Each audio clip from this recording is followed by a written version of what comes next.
خداوند کے پاک کلام کی طرف رجوع کریں گے، اور ہم آج پیدائش کی کتاب اس کا 13واں باب اور اس کی 5ویں آیت سے 13ویں آیت تک خداوند کے حضور میں تلاوت کریں گے۔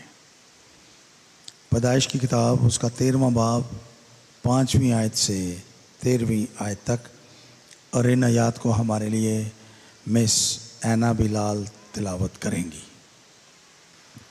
ہمارے لیے آج کی تلاوت پیدائش کی کتاب 13واں باب 5ویں آیت سے لے کر 13ویں آیت تک۔ اور لوط کے پاس بھی جو ابرام کا ہم سفر تھا، بھیڑ بکریاں، گائے بیل اور ڈیرے تھے، اور اس ملک میں اتنی گنجائش نہ تھی کہ وہ اکٹھے رہیں، کیونکہ ان کے پاس اتنا مال تھا کہ وہ اکٹھے نہیں رہ سکتے تھے۔ اور ابرام کے چرواہوں اور لوط کے چرواہوں میں جھگڑا ہوا، اور کنانی اور فرزی اس وقت ملک میں رہتے تھے۔ تب ابرام نے لوط سے کہا کہ میرے اور تیرے درمیان اور میرے چرواہوں اور تیرے چرواہوں کے درمیان جھگڑا نہ ہوا کرے، کیونکہ ہم بھائی ہیں۔ کیا یہ سارا ملک تیرے سامنے نہیں؟ سو تو مجھ سے الگ ہو جا، اگر تو بائیں جائے تو میں دہنے جاؤں گا، اور اگر تو دہنے جائے تو میں بائیں جاؤں گا۔ تب لوط نے آنکھ اٹھا کر یردن کی ساری ترائی پر جو ظہر کی طرف ہے نظر دوڑائی، کیونکہ وہ اس سے پیشتر کہ خداوند نے سدوم اور عمورہ کو تباہ کیا، خداوند کے باغ اور مصر کے ملک کی مانند خوب سیراب تھی۔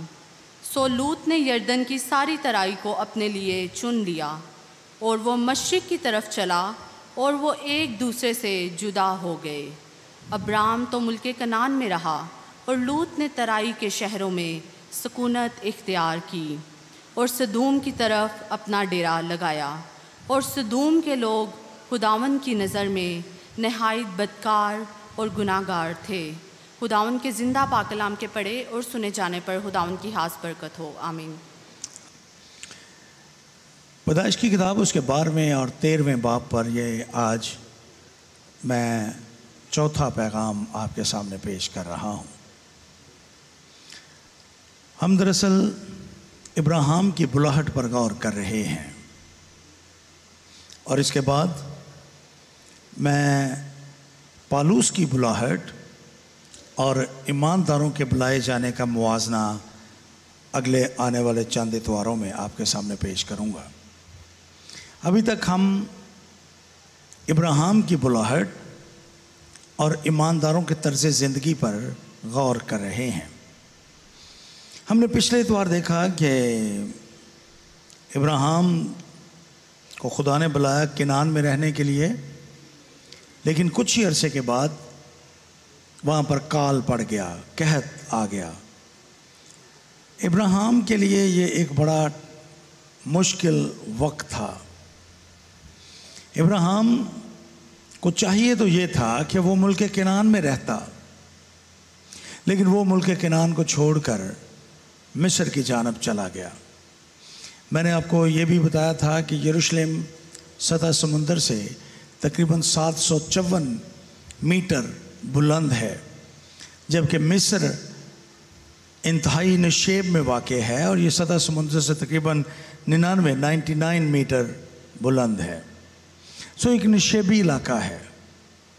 کنعان گویا بلندی پر تھا، کنعان گویا آسمانی شہروں کی تصویر پیش کرتا ہے، جبکہ مصر کو ہمیشہ دنیا سے تشبیہ دی گئی ہے جو نشیب میں نیچے واقع ہے۔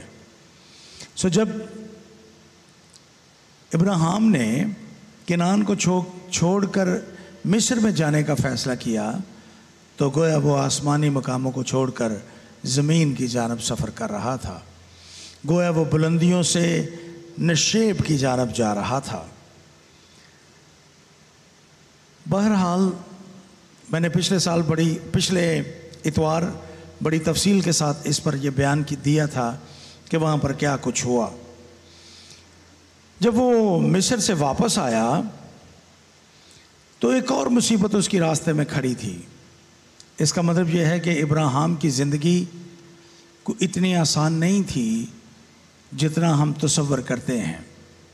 ابراہیم کی زندگی مشکلات سے بھری، ابراہیم کی زندگی میں ایک کے بعد ایک نیا امتحان آ رہا ہے، اور یہ ایمان کی زندگی کوئی سموتھ زندگی نہیں ہے۔ کبھی کبھار ہم یہ تصور کرتے ہیں کہ یسوع مسیح کو قبول کرنے کے بعد ہماری زندگی سے ہر ایک مشکل، ہر ایک آزمائش کا خاتمہ ہو جاتا ہے۔ ہم یہ بھی تصور کرتے ہیں کہ اگر کوئی مشکل یا آزمائش ہماری زندگی میں آئے تو وہ خدا کی طرف سے ہے۔ نہیں، یہ مشکلات خدا نہیں بھیج رہا تھا، یہ اس دنیا میں رہتے ہوئے اس کی زندگی میں، اس گری ہوئی دنیا کے نتیجے میں جو مشکلات ہیں وہ اس کی زندگی میں آ رہی ہیں۔ اور اب جب وہ مصر سے واپس کنعان میں پہنچا ہے تو ایک اور مصیبت اس کے انتظار میں تھی، اور وہ مصیبت یہ ہے کہ اس کے اور لوط کے درمیان جھگڑے کا اندیشہ پیدا ہوتا ہے۔ ایک کانفلکٹ شروع ہو جاتا ہے، اور اس کانفلکٹ کے نتیجے میں ایک جھگڑے کی بنیاد پڑ رہی ہے، اور اس جھگڑے کو کس طرح سے ابراہیم حل کرتا ہے اس کو میں آج آپ کے سامنے بیان کرنا چاہتا ہوں۔ میں 3 باتیں اس ٹیکسٹ میں سے آپ کے سامنے رکھوں گا، اور اس میں سے جو پہلی بات ہے وہ ہے جھگڑوں کا آغاز۔ جھگڑے کا آغاز ہوتا ہے، اور میں جھگڑے کے آغاز اور پھر اس کے حل کے بارے میں صرف لوط کے تک، جہاں لوط نے اپنا حصہ لیا وہاں تک میں آپ کے ساتھ بات کروں گا، جتنا ہم نے آج خداوند کے پاک کلام میں سے تلاوت کیا ہے۔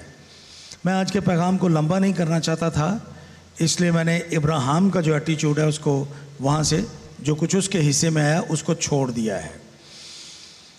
سب سے پہلی بات جس کو آج میں 5ویں اور 6ٹھی آیت میں سے آپ کے سامنے پیش کرنا چاہتا ہوں وہ یہ ہے کہ جھگڑا پیدا ہوا، اور جھگڑے کی وجہ کیا تھی؟ دولت۔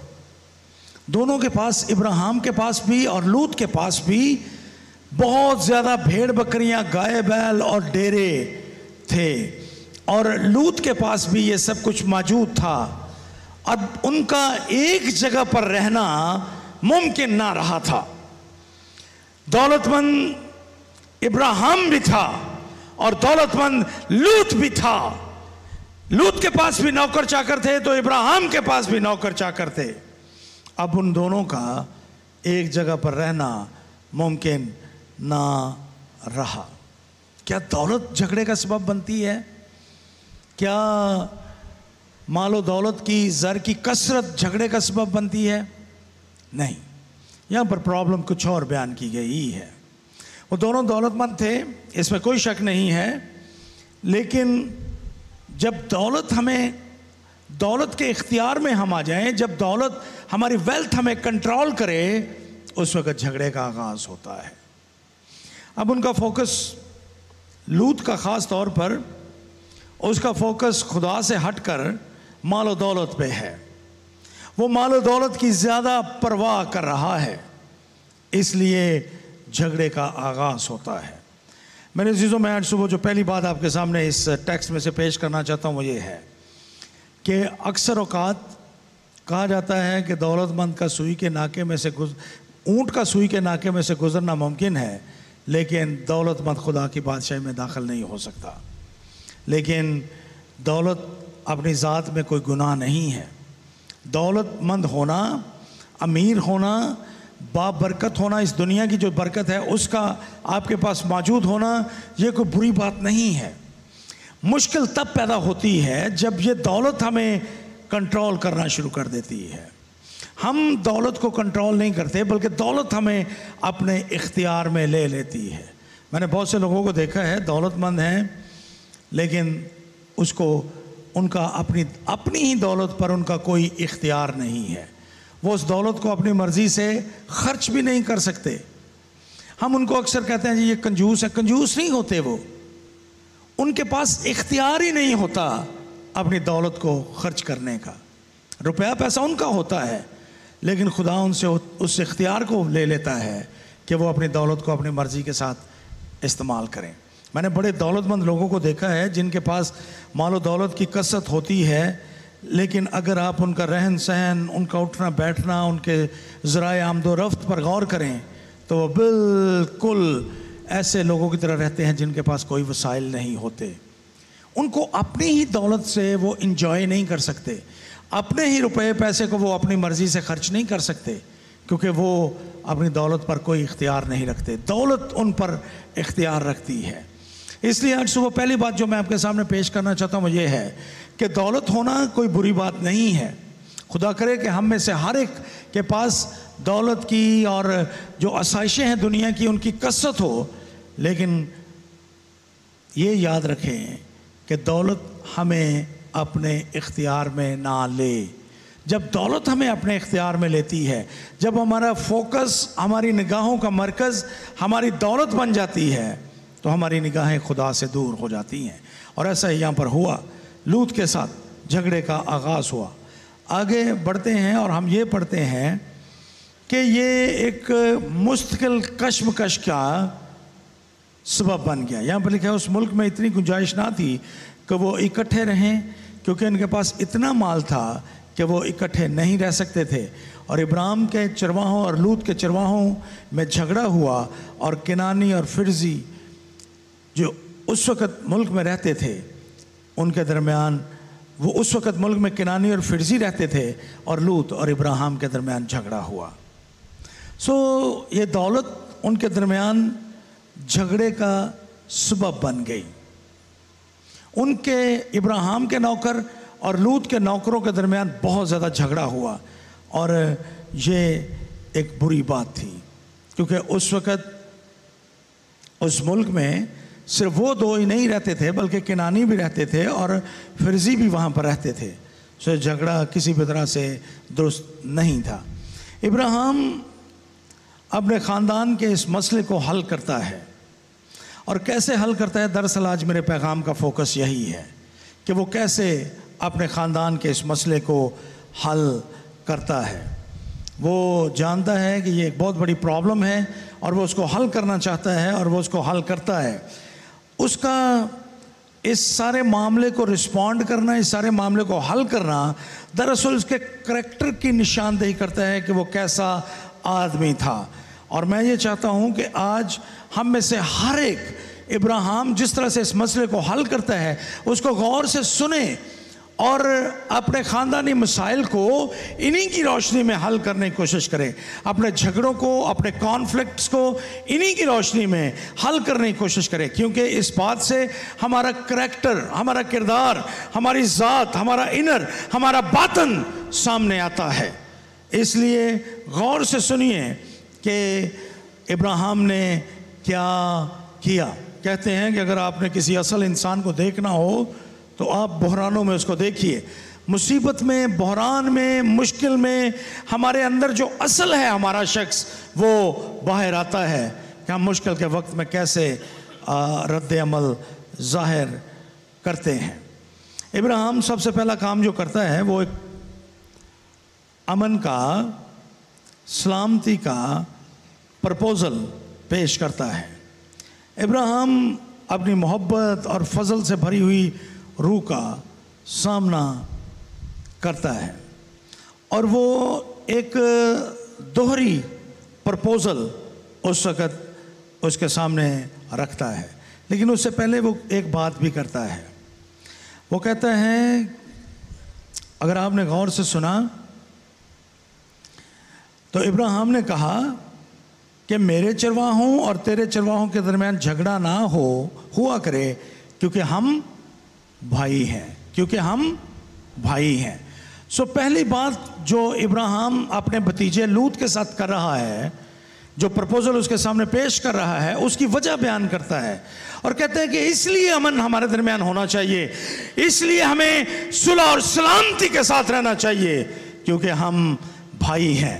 اور میری دانش میں یہ الفاظ بڑے زبردست لفظ ہیں امن اور سلامتی کے لیے کہ ہم بھائی ہیں. بھائی ہمیں اس لیے لڑنا نہیں چاہیے، ہمیں اس لیے جھگڑا نہیں کرنا چاہیے، ہمارے نوکروں میں اس لیے جھگڑا نہیں ہونا چاہیے، کیونکہ ہم بھائی ہیں. کیونکہ ہم بھائی ہیں. اب اپنی کلیسیاؤں پر، خاندانوں پر نگاہ کر کے دیکھیں، بھائی بھائیوں کے ساتھ جھگڑتے ہیں، میں نے ایک چیز کا بڑا قریب سے مشاہدہ کیا ہے کہ دوسرے لوگ بعض اوقات اتنا حسد نہیں کرتے جتنا خاندان کے اپنے لوگ، آپ کے بھائی اور خاندان کے اپنے لوگ حسد کرتے ہیں۔ یہ ایک بہت بڑی مشکل ہے، یہ اس گری ہوئی دنیا کی سب سے بڑی پرابلم ہے کہ بھائی ہی بھائیوں کے ساتھ حسد کرنا شروع کر دیتے ہیں۔ میں اس کے بارے میں بھی آپ کو بتاتا ہوں، اس کی بھی ایک خاص وجہ ہوتی ہے۔ بعض اوقات جب ہم اپنی برکتوں کو اپنے بھائیوں کے ساتھ شیئر نہیں نہ کرتے، جب ہم، جیسا میں نے کہا کہ ہماری دولت ہمیں کنٹرول کرتی ہے اور ہماری دولت پہ ہمارا اختیار نہیں رہتا، اور ہم اپنی دولت کو اپنے کمزور بھائیوں کے ساتھ، اپنی برکتوں کو اپنے کمزور بھائیوں کے ساتھ شیئر نہیں کرتے، بانٹتے نہیں ان کے ساتھ، اس وقت وہ آپ سے، پھر آپ کی چیزوں سے، آپ کی دولت سے، آپ کی آسائشوں سے، آپ کے پاس جو جو چیزیں ہوتی ہیں ان سے حسد شروع کرتے ہیں۔ یہاں پر پہلی بات جو ابراہیم نے اس پرپوزل کے بارے میں بیان کی وہ یہ تھی کہ بھائی ہمارے درمیان جھگڑا نہیں ہونا چاہیے، کیونکہ ہم بھائی ہیں، ہم مسیح کے خاندان کے افراد ہیں۔ جب ہم یسوع کو قبول کرتے ہیں تو آسمانی خدا ہمارا باپ بنتا ہے، اور ہم اس کے فرزند ہونے کی حیثیت سے ایک دوسرے کے بھائی بہن بن جاتے ہیں۔ پوری دنیا کے مسیحی ایماندار ایک دوسرے کے بھائی اور بہن قرار پاتے ہیں، کیونکہ ہمارا آسمانی باپ ایک ہی ہے، اور خداوند یسوع مسیح ہمارا گویا بڑا بھائی بن جاتا ہے۔ ہم آپس میں بھائی ہیں۔ آپ آج کلیسیوں پر نگاہ کریں، کتنا جھگڑا ہے۔ کلیسیاں تقسیم در تقسیم کا شکار ہیں۔ ایک جگہ پر، ایک چرچ بلڈنگ میں 2 3 4 عبادتیں ہو رہی ہیں، اور ہم اس بات کو سمجھنے سے قاصر ہیں کہ ہمارے درمیان جھگڑا کیوں ہو، کیونکہ ہم تو بھائی ہیں، ہم تو بھائی ہیں۔ ہمارے درمیان جھگڑا نہیں ہونا چاہیے، ہم تو بھائی ہیں۔ لیکن افسوس کی بات یہ ہے کہ بھائیوں کے درمیان جھگڑے کے زیادہ چانسز اس گری ہوئی دنیا میں موجود ہیں۔ دوسری بات، دوسری جو ریزن نہ جھگڑنے کی ابراہیم پیش کرتا ہے وہ یہ ہے کہ غیر قومیں ہمیں دیکھ رہی ہیں۔ یہاں پر لکھا ہے ابراہیم کے چرواہوں اور لوط کے چرواہوں میں جھگڑا ہوا، اور کنانی اور فرزی اس ملک میں رہتے تھے۔ یہ کنانی اور فرزی ان کو دیکھ رہے تھے۔ ابراہیم کہتا ہے کہ میں لوط، ہم دونوں بھائی ہیں۔ جب ہمارے درمیان جھگڑا ہوتا ہے تو نہ صرف ہم ایک دوسرے کے ساتھ بھائی ہونے کے باوجود لڑتے ہیں، بلکہ اس لڑائی کو اس ملک میں جتنے اور لوگ بستے ہیں وہ بھی دیکھتے ہیں۔ جب ہم کلیسیائی طور پر جھگڑے کا شکار ہوتے ہیں، جب کلیسیوں میں جھگڑے اور انتشار پیدا ہوتا ہے، تو نہ صرف آپ رسوا ہوتے ہیں بلکہ آپ زمانے کے سامنے بھی رسوا ہوتے ہیں۔ ایک عرصے تک مسیحیوں کی گواہی تھی اس ملک میں کہ یہ ہم سے زیادہ ایماندار ہیں، لیکن آج آپ پولیس اسٹیشنوں پہ اور کچہریوں میں، عدالتوں میں جا کر دیکھیں، سب سے زیادہ کیس مسیحیوں کے آپ کو نظر آئیں گے۔ کلیسیائی طور پر ایک دوسرے کے خلاف، ایک دوسرے کی رسوائی اور ذلت کا سبب بننے کے لیے بے شمار عدالتوں اور پولیس تھانوں میں آپ کو کیس اور درخواستیں ملیں گی۔ عدالتوں میں کیس چل رہے ہیں۔ پالوس کہتے ہیں کہ بھائی ہم نہیں لڑیں گے کیونکہ ہم بھائی ہیں، اور دوسری بات کہ دنیا کے لوگ ہمیں دیکھ رہے ہیں، ہم کیا گواہی پیش کر رہے ہیں۔ لوگ کہیں گے کہ یہ لڑنے والے لوگ ہیں، لیکن ملک پاکستان میں آپ غور کیجئے کہ ہم نے اس گواہی کو کس حد تک خراب کر دیا ہے۔ عدالتیں بھری پڑی ہیں ہمارے مقدموں سے جو ہم نے ایک دوسرے پہ کر رکھے ہیں، تھانے بھرے پڑے ہیں ایک دوسرے کے خلاف درخواستوں سے جو ہم نے دے رکھی ہیں۔ چھوٹی چھوٹی باتوں پہ ناراضگی، تقسیم در تقسیم کا عمل شروع ہو جانا، یہ ہمیں گناہ کی طرف لے کے جا رہا ہے، اور یہ اپنی ذات میں سن، اپنی ذات میں گناہ ہے۔ پالوس نے کورنتھوس کی کلیسیا کو خط لکھتے ہوئے کہا کہ جب آپ بھائی ہیں، ایک ہیں، تو پھر آپ میں اتنے جھگڑے کیوں ہیں؟ تم کیوں اپنے معاملات دنیاوی عدالتوں کے سامنے لے کر جاتے ہو؟ تم کیوں ان کو خود سے حل نہیں کرتے؟ یہاں پر میری دانش میں ابراہیم ایک زبردست بات کہتا ہے، ہم بھائی ہیں۔ میرا خیال ہے کلیسیا کے لوگوں کو یہ سمجھنا بہت ضروری ہے کہ ہم آپس میں بھائی ہیں۔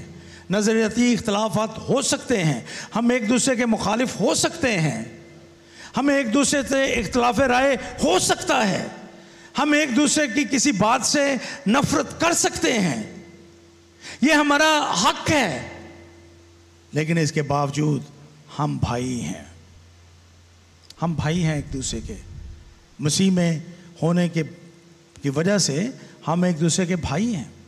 میں نے دیکھا ہے کہ بھائیوں میں جتنی مرضی نفرت ہو، لڑائیاں ہوں، جو مرضی ہو، لیکن مشکل کے وقت وہ سارے اکٹھے ہو جاتے ہیں۔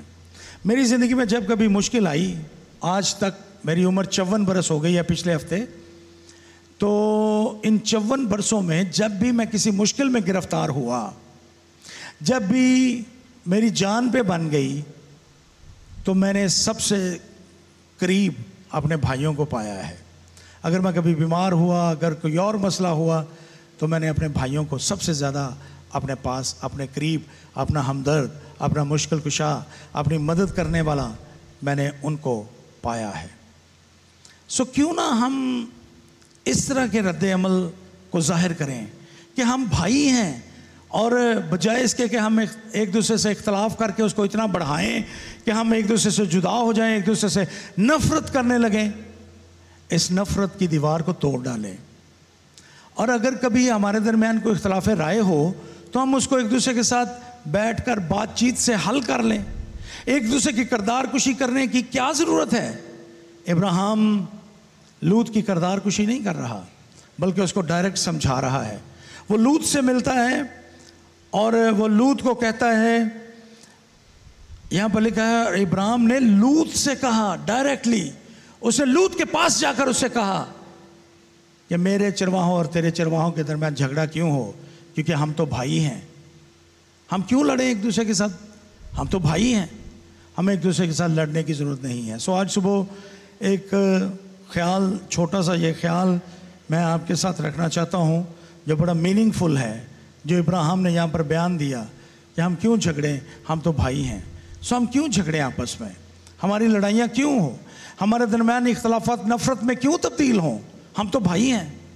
اور اگر ہم ایک دوسرے کو بھائی سمجھیں گے تو مسائل اپنے آپ حل ہوں گے، اور ہم ایک دوسرے کی مدد کرنے کے لیے، ایک دوسرے کے ساتھ کھڑے ہونے کے لیے تیار ہوں گے۔ اور دوسری بات اس نے کہا کہ جب بھائی آپس میں لڑتے ہیں تو دنیا کے لوگ ان کا تماشا دیکھتے ہیں۔ اس نے کہا کہ نہ صرف یہ کہ ہمارے چرواہے آپس میں لڑ رہے ہیں، بلکہ کنانی اور فرزی جو اس ملک میں رہتے ہیں وہ ہمارا تماشا دیکھ رہے ہیں۔ جب ہم ایک دوسرے کے خلاف باتیں کرتے ہیں، جب ہم ایک دوسرے کی کردار کشی کرتے ہیں، جب ہم ایک دوسرے کے ساتھ مخالفت اور نفرت کرتے ہیں، دوسرے تماشا دیکھتے ہیں۔ میں نے بہت کم لوگوں کو دیکھا ہے جو ایسے موقع پر آپ کو یہ سمجھائیں کہ لڑنے کی ضرورت نہیں ہے، اس کے ساتھ نفرت کرنے کی ضرورت نہیں ہے، بلکہ وہ فیولنگ کرتے ہیں، اس پہ آگ کے اوپر پیٹرول پھینکتے ہیں کہ وہ اور زیادہ بھڑکے۔ میں اکثر لوگوں سے یہ کہتا ہوں کہ یہ درست عمل نہیں ہے۔ آپ فیولنگ کرنے کی بجائے آگ کو بجھانے کی کوشش کریں کہ جھگڑا نہ ہو بھائیوں کے درمیان، آپ اس کو ختم کریں۔ اور جو لوگ فیولنگ کرتے ہیں دراصل وہ گناہ کر رہے ہوتے ہیں۔ سو کبھی اگر آپ کی زندگی میں ایسا وقت آئے جب کوئی شخص آپ کے پاس آئے اور کسی کے خلاف کوئی بات کرے، تو بجائے اس کو ہلاشری دینے کے، اس کو سمجھانے کی کوشش کریں کہ آپ تو بھائی ہیں۔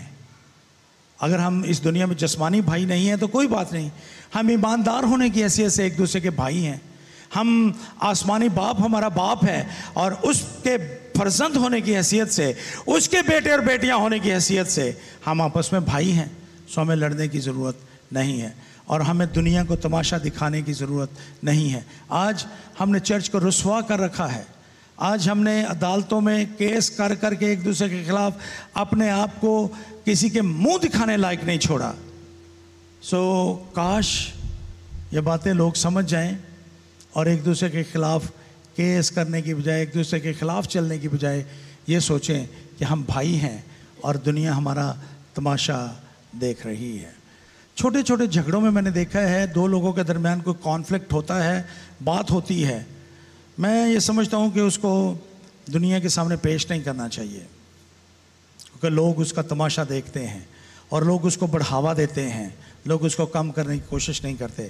یہاں پر ابراہیم نے صلح کی یہی وجہ پیش کی, ہم بھائی ہیں, دوسرا دنیا ہمارا تماشا نہ دیکھے.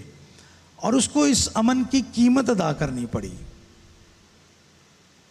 ابراہیم کو صلح کی جو وہ پیشکش کر رہا ہے لوط کو, اس کی قیمت ادا کرنا پڑی. کیسے؟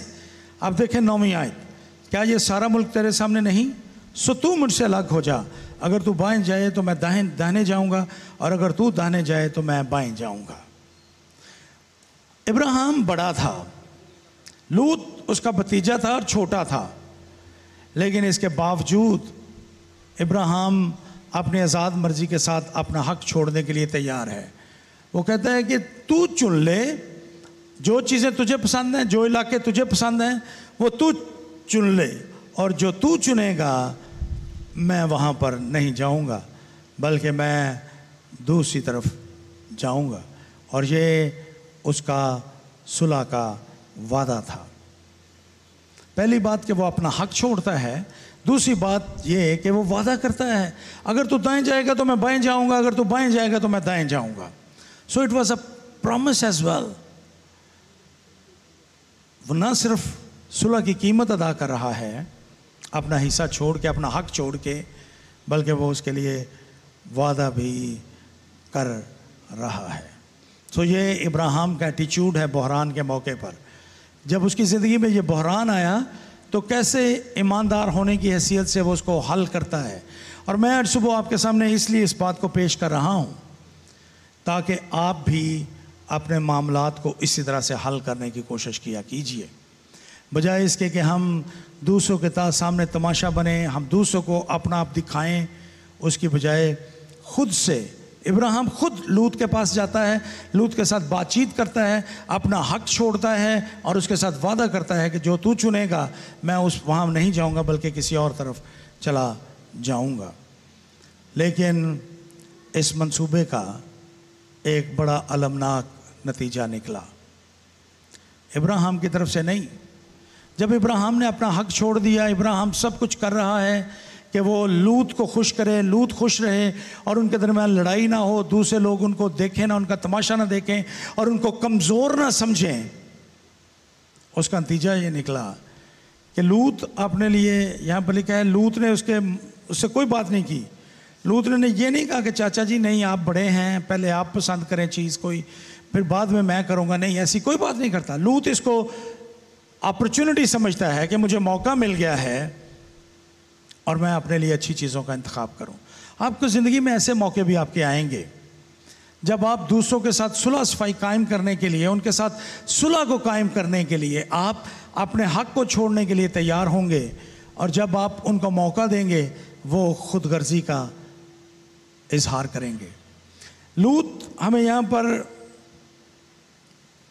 چند ایک چیزیں ہم اس کی زندگی میں دیکھتے ہیں. پہلی چیز کہ وہ یہاں پر لکھا ہے تب اس نے آنکھ اٹھا کر یردن کی ساری ترائی پر جو سگر کی طرف ہے نظر دوڑائی, کیونکہ وہ اس سے پیشتر کے خداوند نے اسے سدوم اور عمورہ کو تباہ کیا. خداوند کے باغ اور مصر کے ملک کی مانند خوب سیراب تھی. اس نے اس جگہ کو پسند کیا, سدوم اور عمورہ کو. تاریخ یہ بتاتی ہے کہ یہ ایک خوبصورت ترین علاقہ تھا, لیکن اگر آج کی دن آپ اس کو دیکھیں تو وہ وہاں پر کوئی کسی قسم کی خوبصورتی آپ کو نظر نہیں آتی. جہاں پر سدوم اور عمورہ تھا, جہاں کسی زمانے میں وہ خداوند کے باغ کی مانند اور ملک مصر کی مانند سیراب تھا, آج وہاں پر کوئی سیرابی نہیں ہے, آج وہاں پر کوئی خوبصورتی نہیں ہے, بلکہ آج دنیا کا ایک ایسا سمندر وہاں پر موجود ہے جس کو ڈیڈ سی کہا جاتا ہے. ہمارے کچھ دوست اس میں نہائے بھی ہیں. ہماری کلیسیا کے جب یہ یردن کی زیارت کرنے کے لیے وہاں پر موجود تھے تو ان کو موقع ملا ڈیڈ سی پہ جانے کا بھی.